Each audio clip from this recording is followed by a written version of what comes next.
రీసెంట్గా ఒక ఆర్టికల్ చదివా. యాక్చువల్గా చెప్పాలంటే కులం, మతం, ప్రాంతం లాంటివి చాలా సెన్సిటివ్ టాపిక్స్. ఎవరు కూడా వాటి జోలికి వెళ్ళకూడదు. మన అత్యున్నత న్యాయస్థానాలు చెప్పేవి కూడా అవే. ఈవెన్ అత్యున్నత న్యాయస్థానాలు అన్నాం కాబట్టి ఇంకో మాట కూడా చెప్తున్నా, గవర్నర్ల గురించి కానీ, రాష్ట్రపతి గురించి కానీ, జడ్జిల గురించి కానీ కూడా ఏమీ మాట్లాడకూడదు. ఇట్లాంటివి కొన్ని మనకు ఉన్నాయి లిమిటేషన్స్.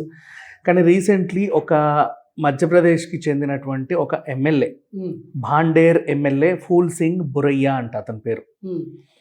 అతను ఒక ఇంటర్వ్యూలో ఏదో అన్నాడు, అది నాకు చదివి వినిపిస్తా చూడండి. మరి అలా ఎలా ఉందో అలా చదువుతున్నా. నేను చెప్పినా కూడా అది ఏదో అవుద్ది, అందుకని అంటే చాలా sensitive issue. SC, ST, BC వర్గాల మహిళలు అందంగా ఉండరట. కానీ ఫలానా కులానికి చెందిన స్త్రీతో సంభోగం చేస్తే నీకు తీర్థయాత్రలకు వెళ్ళినంత పుణ్యం లభిస్తుందని గ్రంథాల్లో రాయబడి ఉంది. ఏ గ్రంథంలో రాశారట? ఒక వ్యక్తి తీర్థయాత్రలకు వెళ్ళలేకపోతే ప్రత్యామ్నాయం ఏంటి? వారితో సంభోగం చేస్తే నీకు ప్రతిఫలం లభిస్తుందని గ్రంథాల్లో ఉంది. కాబట్టి ఆ వర్గాలకు చెందిన స్త్రీలను లాక్కెళ్ళి అత్యాచారం చేయడానికి ప్రయత్నిస్తారు ఆ పుణ్యం కోసం. బహుమతి కోసం వారు అలా అత్యాచారాలకు పాల్పడుతున్నారని వ్యాఖ్యానించారు. అది బహుమతి అంట వాళ్ళకి. అత్యాచారాలు తరచుగా వ్యక్తుల కంటే సమూహాల ఆధారంగా జరుగుతున్నాయి. అందమైన అమ్మాయి కనిపిస్తే పురుషుడి మనసు చలించిపోయి అత్యాచారానికి పాల్పడే అవకాశం ఉందంటూ వ్యాఖ్యానించారు. బరయ్యా చేసిన ఈ వ్యాఖ్యలకు సంబంధించి ఒక వీడియో సోషల్ మీడియాలో బాగా వైరల్గా మారింది. ఆ వీడియో వేయడానికి నాకు ఇష్టం లేక నేను ఇది చదివి వినిపిస్తున్న ఈ న్యూస్ ఆర్టికల్.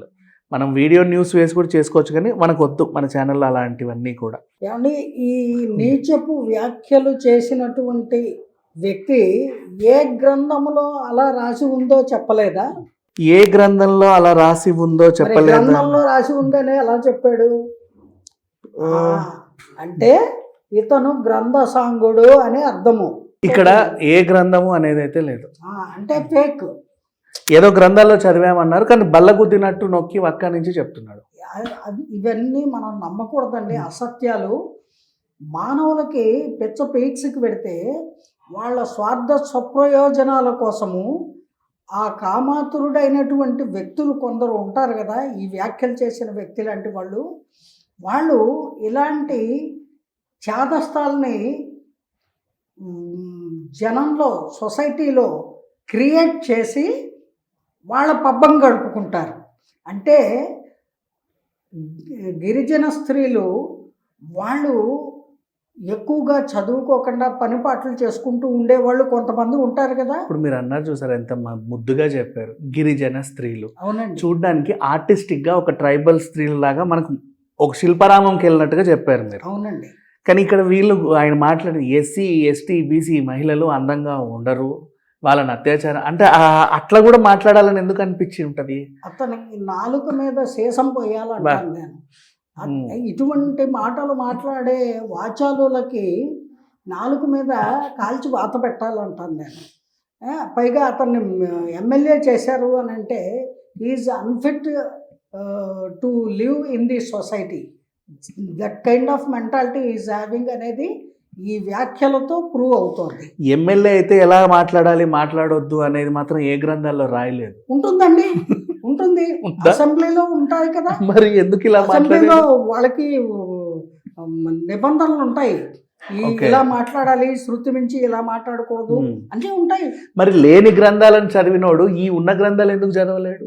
ఆ గ్రంథం పేరే చెప్పాలి కదా కనీసం. ఒకవేళ వాస్తవం అయితే ఆ గ్రంథం పేరు చెప్పాలి కదా. ఇప్పుడు ఏ గ్రంథంలో చదివాడు, ఏ మత గ్రంథంలో చదివాడు, లేదా ఏ శాస్త్రంలో ఉంది అనేది స్పష్టంగా చెప్పాలి కదా. దట్ మీన్స్ అతను అటువంటి మానసిక దౌర్బల్యానికి లోనైన వ్యక్తి. అందిన ఆడపిల్లని అనుభవించాలి అనేటువంటి దుష్ప్రచారము చేసే దుష్టమైనటువంటి మెంటాలిటీ ఉన్న ఒక వ్యక్తి. అతను వ్యక్తిగా కూడా జీవించడానికి అనర్హుడు అని చెప్పుకోవచ్చు. ఇప్పుడు ఇది చూసి ఎవడైనా నిజమేనేమో. ఇప్పుడు అమాయకులు, ఇల్లిటరేట్స్, లేదా సమాజంలో మామూలు పనిపాట్లు చేసుకొని బతికేవాడు అందరూ ఎడ్యుకేటెడ్. ఈయనలాగా ఎమ్మెల్యేలు ఉంటారు కదా, ఒక ఎమ్మెల్యే ఉంటాడు ఒక ఊరికి, అంతే కదా, ఒక దాన్ని ఏమంటారు, ఒక Constituency. నియోజకవర్గానికి. అలాగా మరి మిగతా వాళ్ళందరూ సామాన్య ప్రజలు ఉంటారు కదా, ఆ సామాన్యుల్లో అందరూ ఎడ్యుకేటెడ్ అయ్యి ఉంటారు. వాళ్ళు ఏమనుకుంటారు, ఈ పెద్ద ఆయన చెప్తున్నాడు అంటే మనకు తెలీదు, నిజంగా అమోస్ అనుకోని వాళ్ళు తెగబడితే ఇంకా ఏ తెగకు సంబంధించిన స్త్రీకి భద్రత ఉండదండి. ఏ కులానికి ఏ మతానికి సంబంధించిన స్త్రీలకి మాన ప్రాణాలకి భద్రత ఉండదు. ఇటువంటి వాళ్ళు చాలా ప్రమాదకరమైన మెంటాలిటీ కలిగిన వ్యక్తుల్ని ప్రభుత్వము వెంటనే కస్టడీలోకి తీసుకొని కఠినాతి కఠినంగా శిక్షించాలండి. ఊరికి విడిచిపెట్టకూడదు. చాలా తప్పుడు స్టేట్మెంట్ అది.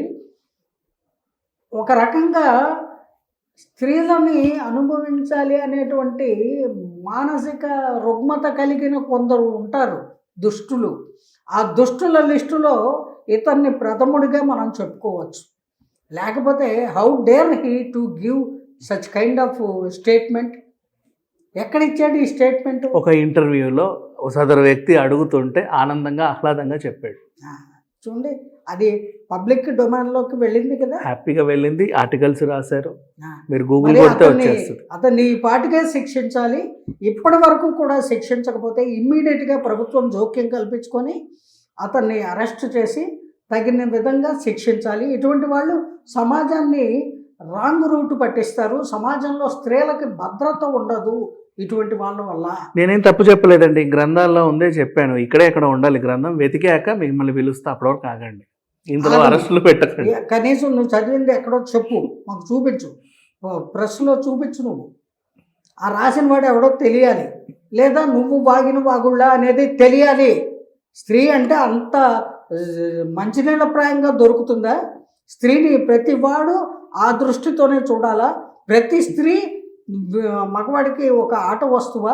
ఇక్కడ ఇంకొకటి, ఆ అత్యాచారం చేయడం కూడా ఒక బహుమతిలా ఫీల్ అవుతాడంట, అంటే దేవుడిచ్చిన బహుమతి.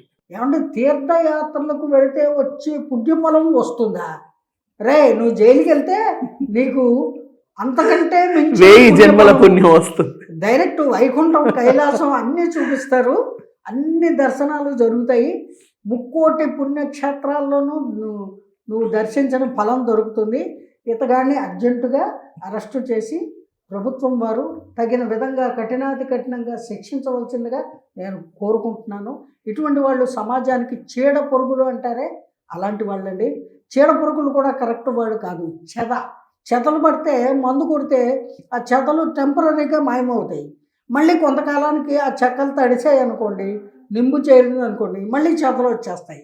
చెద పురుగు ఒకసారి సమాజంలో మనుషుల మెదళ్ళలో చెదపురుగులాగా దొలిచేస్తాయి. ఇలాంటి మాటలు ఇంజెక్ట్ చేస్తే వాళ్ళు ఏం చేస్తారు? తెలియక ఇది నిజమేమో అనుకొని ఆ రకమైన దిశగా వెళ్ళి ఆడవాళ్ళని పాడు చేస్తూ ఉంటే ఆడవాళ్ళ మాన ప్రాణాలకి రక్షణ వద్దా? అంచేత సెంట్రల్ గవర్నమెంట్ ఈ విషయంలో జోక్యం కల్పించుకోవాలి. ఇటువంటి నీచులు ఎక్కడ ఉన్నా సరే కఠినాతి కఠినంగా శిక్షించి స్త్రీలని రక్షించాలి. స్త్రీల మాన ప్రాణాలకి కులమతాలు ఉండవండి. ఏ కులములో పుట్టినా, ఏ మతములో పుట్టినా, ఈ భూమి మీద స్త్రీగా పుట్టినటువంటి ప్రతి ఆడపిల్లకి మాన ప్రాణాలు, భద్రత చాలా అవసరము. అందుకు మన ప్రభుత్వాలు తగిన చర్యలు చేపట్టాలి. ఇటువంటి నీచుల్ని మాత్రం విడిచిపెట్టకూడదు. ఎందుకంటే పోక్సో చట్టం ఉంది చూడండి, దానికంటే కూడా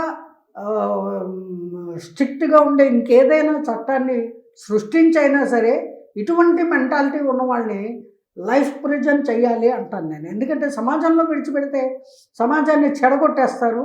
సమాజంలో ఉన్న మగవాళ్ళందరి మెదళ్ళని స్పాయిల్ చేసేస్తారు. సహజంగానే కొందరు చెడ్డ ఆలోచనలతో ఉంటారు, కొందరు మంచి ఆలోచనలతో ఉంటారు స్త్రీల పట్ల. అందులో ఇటువంటి వాడు ఇటువంటి మాటల్ని ప్రచారం చేస్తూ ఉంటే అది చాలా ప్రమాదం అండి. అస్సలు క్షమించకూడదు. ఇతనికి అర్జెంటుగా అరెస్ట్ చేసి కఠినాతి కఠినమైన శిక్షను విధించాలి. ఇదొక్కటే remedy. Thank you so much.